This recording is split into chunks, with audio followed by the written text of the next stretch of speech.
Memilih batik sebagai jalan hidupnya, Mahendra Kurniawan resign dari honorer Pemko Batam dan menjadi owner Alnel Batik Art.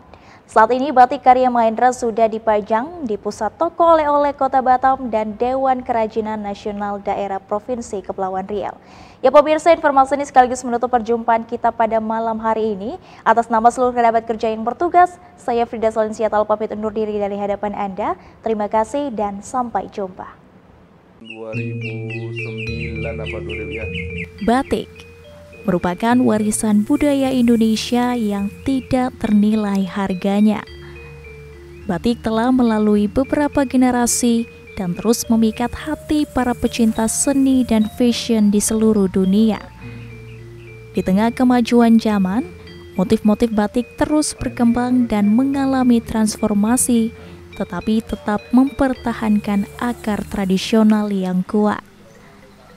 Sementara di Kota Batam, tepatnya di kawasan Tiban Kampung, RT 1 RW 12 Kelurahan Tiban Lama, Kecamatan Sekupang, terdapat satu workshop dan art shop batik yang sudah cukup lama berdiri dengan nama Alnel Batik Art by Mahendra Kurniawan. Di workshop ini dipajang beberapa jenis batik, baik itu batik cetak, batik tulis, batik kontemporer, batik abstrak, serta batik lukisan. Ini batik cat semua.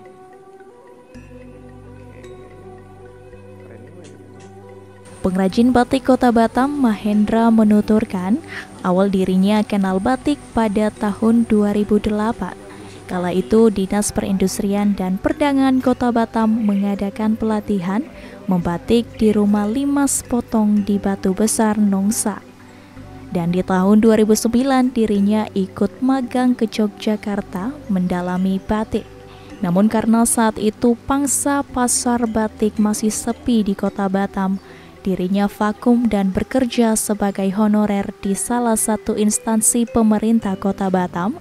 Kemudian di tahun 2017, Mahendra memilih berhenti dari honorer dan fokus membatik hingga saat ini. Awal mula kenal batik itu tahun 2008. Waktu itu Disperindah Kota Batam mengadakan pelatihan yang tempatnya di Rumah Limas di Batu Besar, Nongsa. Selanjutnya?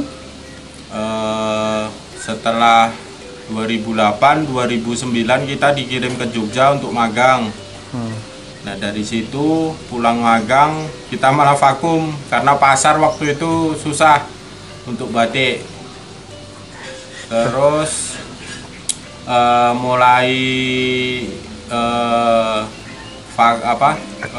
aktif di batik itu 2016. Pada waktu itu Bu Marlin itu ngirim kami magang lagi di Jogja untuk yang kedua kalinya.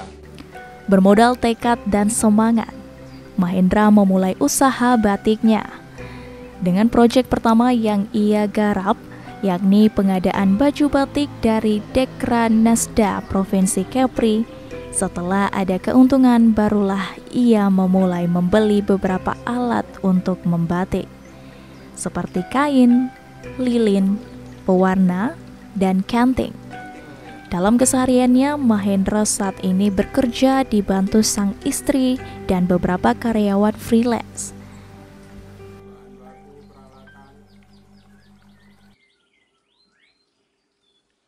Kalau cantingnya Bang punya berapa piece? Mahendra mulai dikenal di Kota Batam ketika proyek batik mendapat pengakuan dari istri Wali Kota Batam, Marlin Agustina, dan meminta dibuatkan batik khusus dari kain sutra dengan corak atau model ikan marlin.